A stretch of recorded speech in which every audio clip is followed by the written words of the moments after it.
wabarakatuh. Selamat siang dan salam sejahtera untuk kita semua.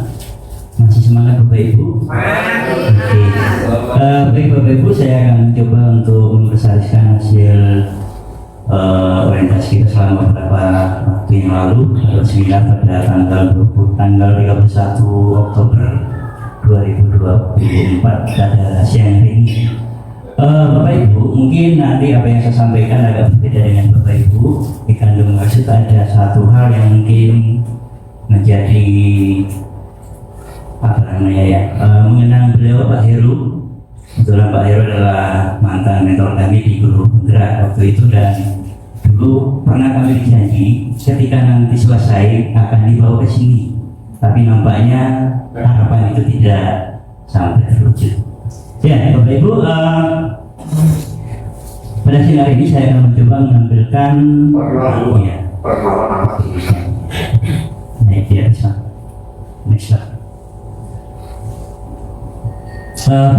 diri saya demikian, yaitu saya Privanita, kemudian unit kerja di SMK Negeri 2 Klaten sama dengan Pak Anies baru 1 tahun 2 bulan kalau tidak salah. Awalnya kami berada di SMK Negeri 1 Klaten dan untuk jurusan yang kami ambil adalah pada teknik elektro atau teknik tenaga listrik. Yang kami hormati Pak Nabi sebagai ketua kami, sebagai pendamping kami dalam masa orientasi pada tahun 2024, dan juga sebagai kepala sekolah di SMK Negeri 1 Tulung. Bapak Ibu yang saya banggakan karena sama P3K tahun 2023 angkatan 47 di orientasi P3K di tahun 2024. Bapak Ibu, saya akan mempresentasikan hasil pilihan saya ketika merancang RAK di tahun kemarin. Karena di RAK kita ada beberapa yang memang kita tampilkan, tapi nampaknya pada kesempatan ini kita diminta hanya satu saja. Next Pak Agung. Kami nanti akan mengambil dari 7 RAK yang kami tampilkan di semester genap yang lalu ya. Dan ini saya ambil nanti di poin yang pertama, yaitu terkelolanya kegiatan pengembangan potensi guru dan tenaga pendidikan yang kemungkinan atau yang kebetulan ini menyangkut masalah pengembangan kompetensi guru. Dan tadi di awal saya mengatakan bahwa saya akan mencoba nanti bercerita kepada Bapak Ibu sebagai penghormatan saya kepada almarhum Pak Heru yang sudah mendahului kita.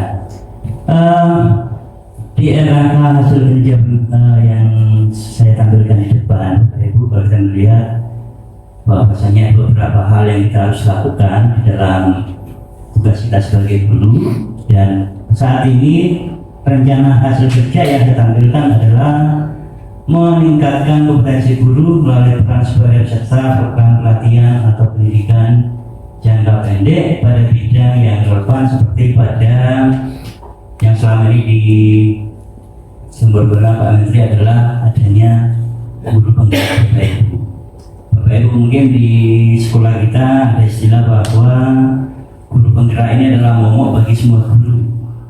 Ditambah lagi adanya PMN di apa itu namanya ya, yang harus kita laksanakan. Oke Bapak Ibu, saya mencoba melihat bahwa untuk mencapai program penggerak ini memang waktunya sangat panjang Bapak Ibu, 1 tahun lebih, mulai daripada persiapan, kemudian pendaftaran sampai pada masa pelatihan kurang lebih kemarin 6 bulan, walaupun pelaksanaannya adalah 9 bulan Bapak Ibu.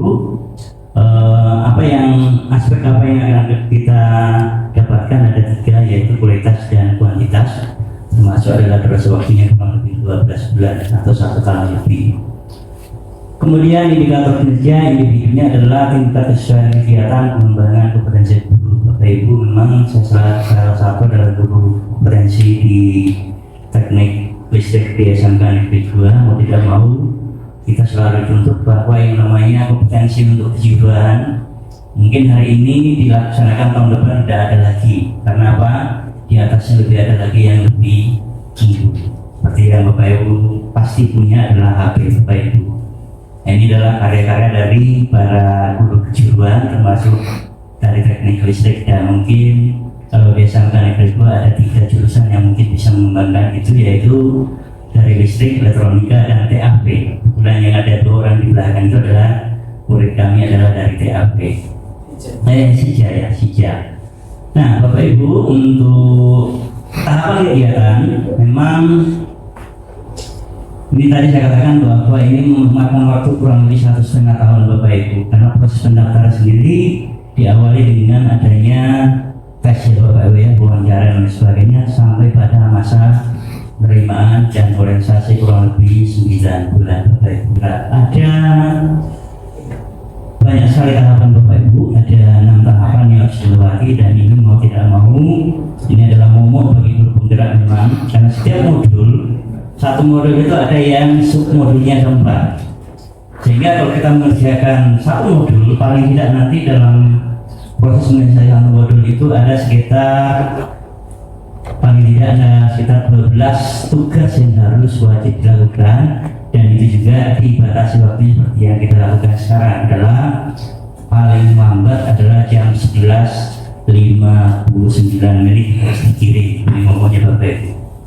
Terus Pak Agus lanjut. Ya, saya sedikit cerita, saya ambil satu saja topik yang ada di kegiatan penggerak, yaitu di subtopik restitusi. Ini adalah dimasuki kegiatan modul 1 Bapak Ibu di budaya positif, di mana subtopik yang saya angkat ini adalah kegiatan akhir yang harus dilakukan kepada siswa ketika siswa melakukan suatu masalah. Nah, ini ada 3 nanti yang kita lakukan adalah segitiga restitusi, mulai daripada stabilkan ide dari siswa, kemudian validasi tindakan yang salah, kemudian yang terakhir adalah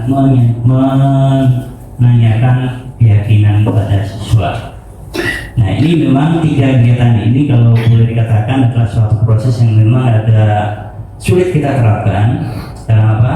Banyak hal yang mungkin nanti kita akan hadapi di sana, berbeda dengan zaman kita masa sekolah di SMK waktu itu. Karena di sini memang perlakuannya secara khusus. Di sini mungkin sudah tidak ada lagi yang namanya hukuman ya Bapak Ibu ya.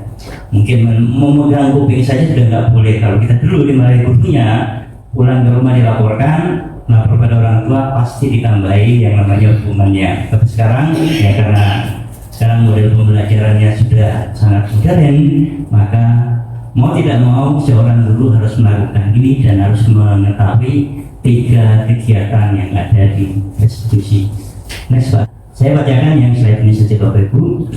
Apa itu restitusi? Adalah suatu proses menciptakan kondisi bagi murid untuk memperbaiki kesalahan mereka sehingga mereka bisa kembali pada kelompok mereka dengan karakter yang lebih kuat.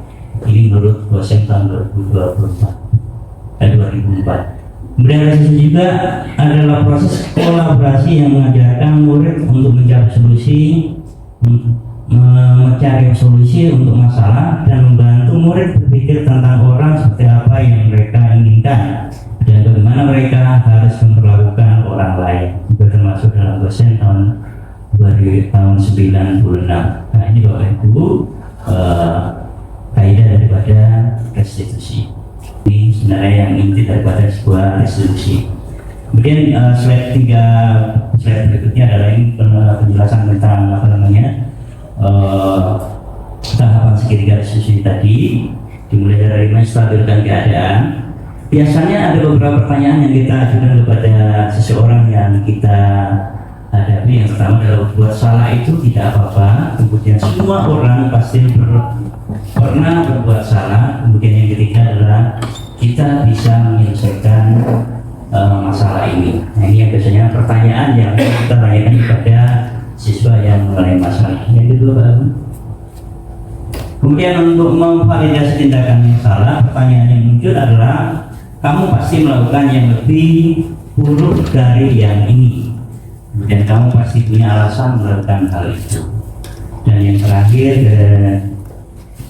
yang tanda 3 adalah menanyakan keyakinan siswa, dan pertanyaan yang muncul adalah apa yang kita percaya sebagai keluarga atau kelas, apa nilai-nilai umum yang kita sepakati, dan kamu mau menjadi orang yang seperti apa. Jadi biasanya pertanyaan yang muncul dari kita untuk dari siswa kaitannya dengan pelaksanaan restitusi di suatu kelas atau di lembaga restitusi. Nah Bapak Ibu, mohon maaf saya sengaja nampilkan ini. Ini ada penghargaan dari beliau Pak Heru waktu itu, yang mana ketika kami seminar olahraga, sebulan kemudian beliau menghadap Yang Maha Kuasa dan tidak sempat membawakan ke sini untuk perpisahan. Kemudian yang sebelah kanan ini adalah satu juga kegiatan yang kaitannya dengan guru penggerak di PNM, yaitu pelatihan mandiri. Kami sudah sampai di 22 kegiatan dan satu masih dibanding Bapak Ibu butuh perbaikan. Ini yang menyemangati kami untuk melakukan ini, karena memang materi yang ada di guru penggerak sama dengan materi yang muncul di program PNM di internet Bapak Ibu. Demikian Bapak Ibu yang bisa saya sampaikan untuk kegiatan pada siang hari ini. Bila mana ada yang ditanyakan, kami silakan.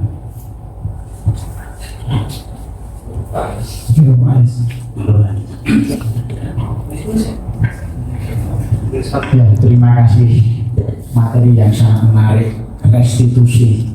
Saya melihat tadi gambar segitiga restitusi. Yang saya tanyakan, bagaimana dan apa sasaran pelaksanaan restitusi itu, dan kapan pelaksanaan diterapkan di kelas. Saja, terima kasih. Ya, Bapak Ibu coba Mas Ari dinaikkan Mas Ari di judulnya Mas. Judul bawah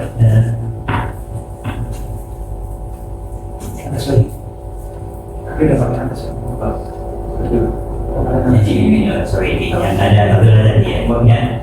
Oke, Bapak Ibu, di sana di subrestitusi sebenarnya saya sudah menuliskan di warna merah Bapak Ibu.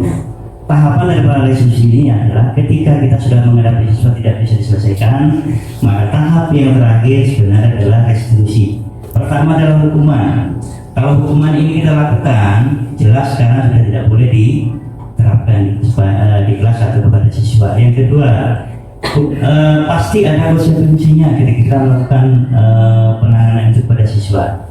Seperti yang terjadi di akhir-akhir ini kan banyak hal sesuatu yang dipersalahkan kepada Bapak Ibu guru. Kasus yang kemarin ini terjadi di Sulawesi Barat Tenggara ya, sampai gurunya di penjara. Kemudian di sini, maka untuk menangani ini adalah yang paling tepat adalah kita melakukan 3 kegiatan restitusi itu.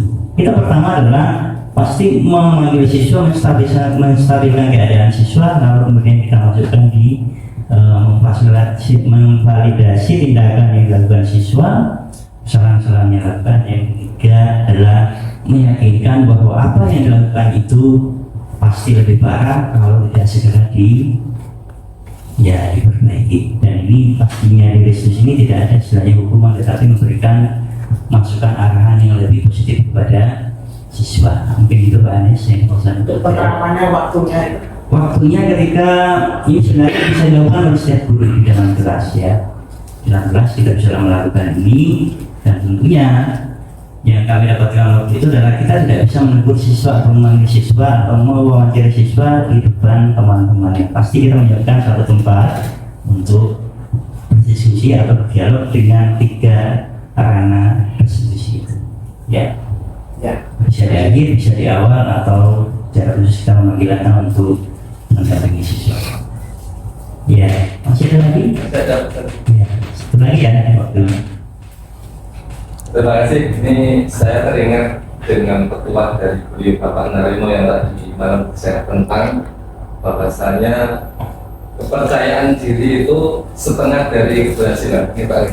Itu betul-betul saya. Nah ini maaf pertanyaannya mungkin agak Nantikan maaf dan tadi ada beberapa hal yang kurang tepat kaitannya dengan paparan kami, dan atas masukannya, atas saran nanti akan kami coba untuk memperbaiki belajar. Waktu kami kembalikan, saya tutup. Assalamualaikum warahmatullahi wabarakatuh. Selamat siang.